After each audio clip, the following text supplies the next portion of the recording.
Alright, this video is going to be a continuation of the last video, primarily because the last one was running just a little bit long here. We're continuing to talk about phase changes, and what we're going to look at now is what happens when you have successive phase changes. So, for example, let's say that we have water that's in the solid phase at negative 10 degrees Celsius. And we apply heat to that constantly, and we find that we can eventually get it to the gas phase at 115 degrees Celsius. Okay, what we want to look at is in detail what's happening as we transition from this lower temperature to this higher temperature. And we can actually do this experimentally and get some pretty interesting results. So if you consider, if we were to look at the temperature of the system as a function of time, and this is of course assuming that we are applying heat at a constant rate.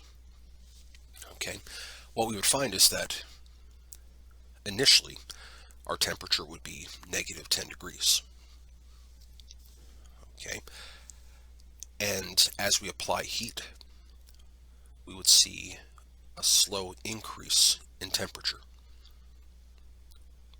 Okay, which is not too surprising because that's something that we experience on a regular basis. And it's going to keep on going until we hit 0 degrees Celsius. Which we know is the boiling point, I'm sorry, not boiling point, the freezing point of water. And what happens, and this is kind of interesting, is even though we're still applying heat, the temperature doesn't change. That's because every bit of the energy that's going into that water right now is going towards transitioning from a solid to a liquid. Okay, but once everything has been converted to the liquid phase, we see that increase in temperature again. And that increase is going to continue going until we reach 100 degrees Celsius. Okay, which we know is going to be the boiling point of water. And when we reach that point, or reach that temperature, again we see the temperature level out for a little bit of time. And at that point, all of the energy being put into the system is going towards changing the phase from the liquid phase to the gas phase. And once all the liquid has been converted to the gas, that's when we start seeing that increase again, until we get to the end of the experiment, which gets us to 115 degrees. Okay, so what we can do here is we can kind of break this up into various zones. So you can see here we have this first zone,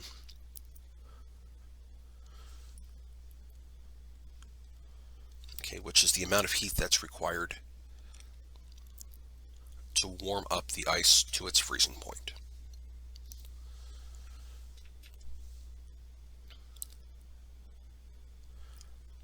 And then we have this zone right here, which is the amount of heat required to convert solid water into liquid water. Nope, I put a 1, that should be a 2. So that's Q2. The third zone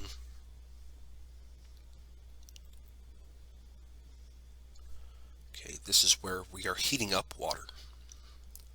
Okay, so we have liquid water at 0 degrees being heated up to liquid water at 100 degrees, and we'll call that Q3.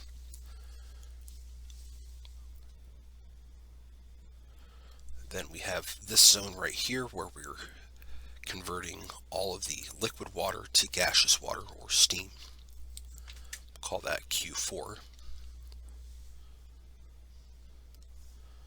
And then this last zone here, we're looking at taking steam at the boiling point of water and heating it up to 115 degrees. So that's what we're going to call Q5. Okay, and overall, the total amount of heat required to carry out this transformation is going to be equal to the sum of the individual zones.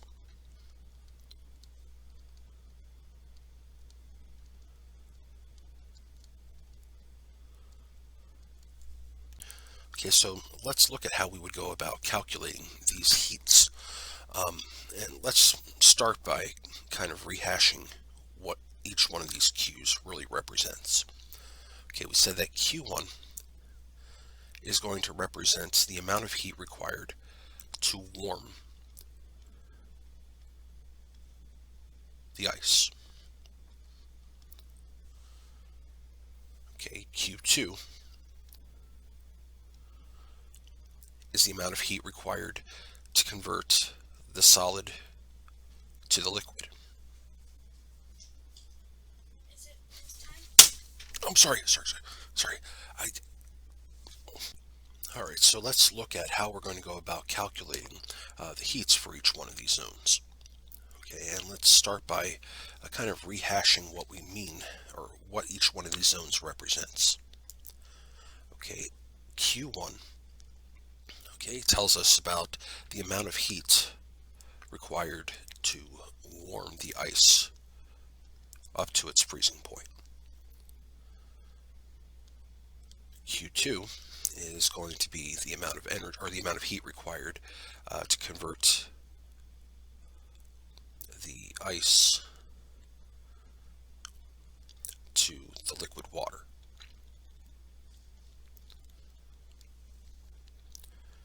Q3, okay, represents the amount of heat that has to be put in to warm the liquid water up to its boiling point. Okay, Q4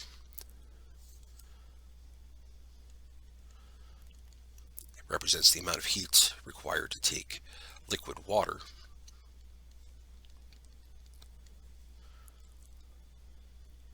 to steam.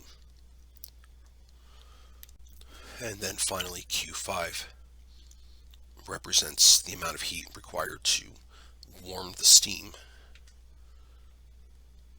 up to 115 degrees. Okay, so how would we go about computing all of these? Well, we know how to calculate how much heat is required to raise the temperature of something. We think back to chapter 6 when we talked about calorimetry. We saw that the amount of heat required to warm something is going to be equal to the mass of that substance times its specific heat times the change in temperature. Okay, so we would just have to find the specific heat of ice, which we can find. Okay, now going from the ice to the liquid water, we're talking about how much energy is required to melt the substance. And if you think back, we just recently talked about the heat of fusion. And the heat of fusion told us the amount of heat required per mole of substance to melt it. So if we take the number of moles of that substance and then multiply that by the enthalpy of fusion, that'll give us the amount of heat required. Okay, the third step is another case where we're just warming a substance up, so we need the mass, the specific heat, in this case of liquid water, which is different from the specific heat of solid water or gaseous water, times the change in temperature.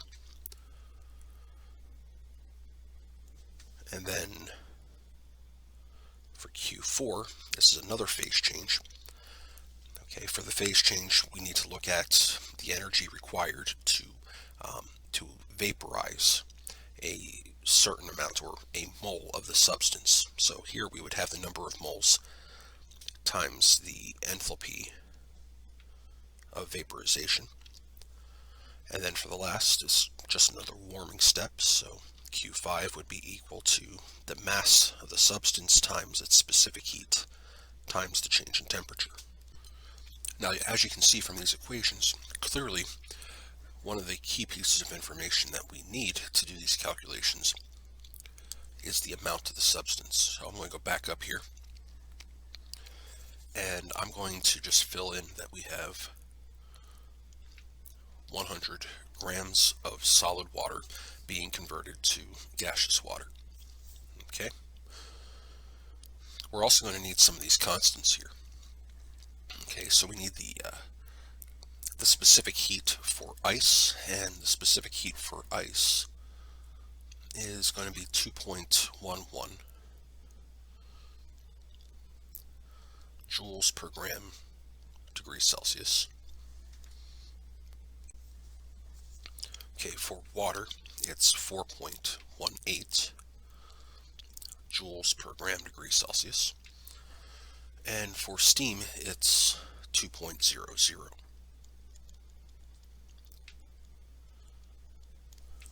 Okay, and the enthalpy of fusion and the enthalpy of vaporization can also be looked up. Okay, so that works out to be 6.02 for the enthalpy of fusion. So 6.02 kilojoules per mole. Okay, and then for the enthalpy of vaporization, 40.66 kilojoules per mole. Okay, and now it's just a matter of starting to plug some numbers in here. Of course, we know that we have 100 grams of water, but for some of these equations we're going to need to know the number of moles. So we're going to have to divide by the molar mass.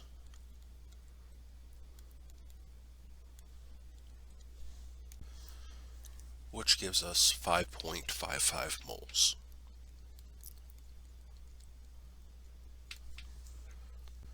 Okay, so for Q1, okay, the mass we said was 100 grams of water.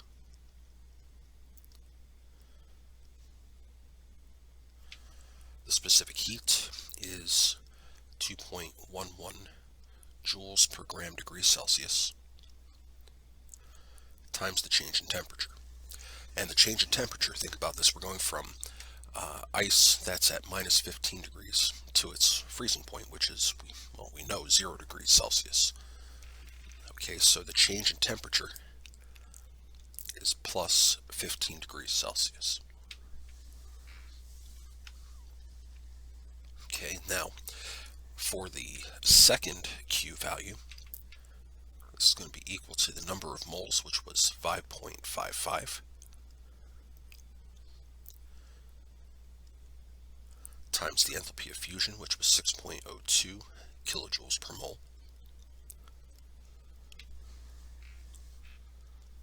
And then for Q3, we're going back to the mass, so we're using 100 grams times the specific heat of liquid water, which was 4.18 joules per gram degrees Celsius. Okay, and here we're heating the water from 0 degrees up to 100 degrees, so the change in temperature is plus 100 degrees Celsius. Okay, and then for Q4, okay, we're going to be dealing with moles again, and multiplying that by the enthalpy of vaporization, which was 40.66 kilojoules per mole. And then lastly, the Q5 is going to be 100 grams times the specific heat, which we said was 2.00 joules per gram degrees Celsius. Okay, and we're going from the boiling point of water, which is 100 degrees Celsius, up to 115, so that's going to be plus 15. Well, plus 15 degrees Celsius.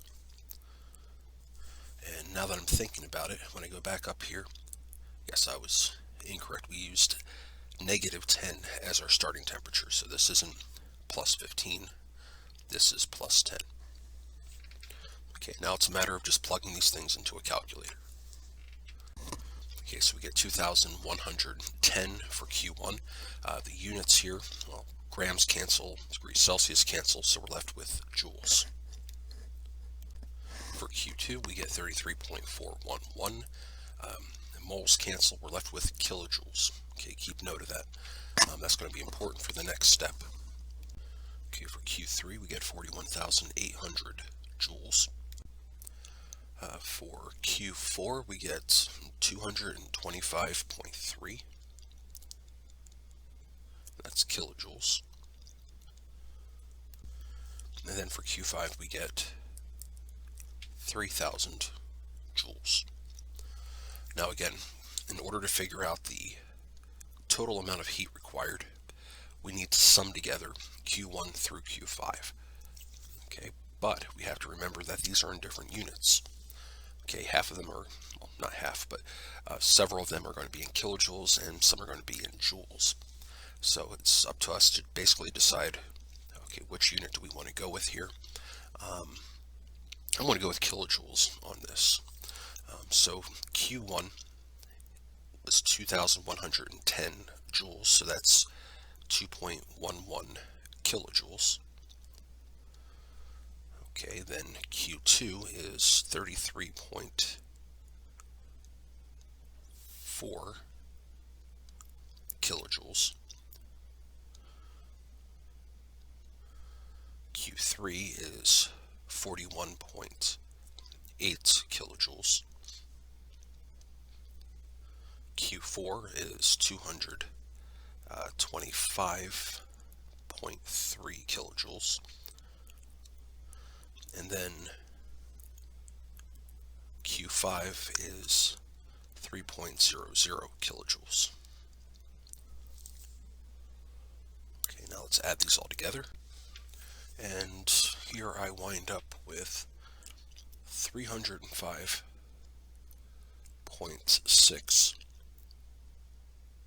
kilojoules of energy in order to take water that's in the solid phase, so 100 grams of water in the solid phase at -10 degrees Celsius up to 100 grams of water in the gas phase at 115 degrees Celsius. Okay, so that's how we would handle a problem like that. But note that not every one of these types of problems is going to require that you go from below the freezing point to above the boiling point. You could have imagined doing a problem similar to this where you might stop in some intermediate spot. Okay, the important thing is just to recognize what's happening going from the initial state to the end state. And it's never going to be more complicated than what I've drawn here for this particular example.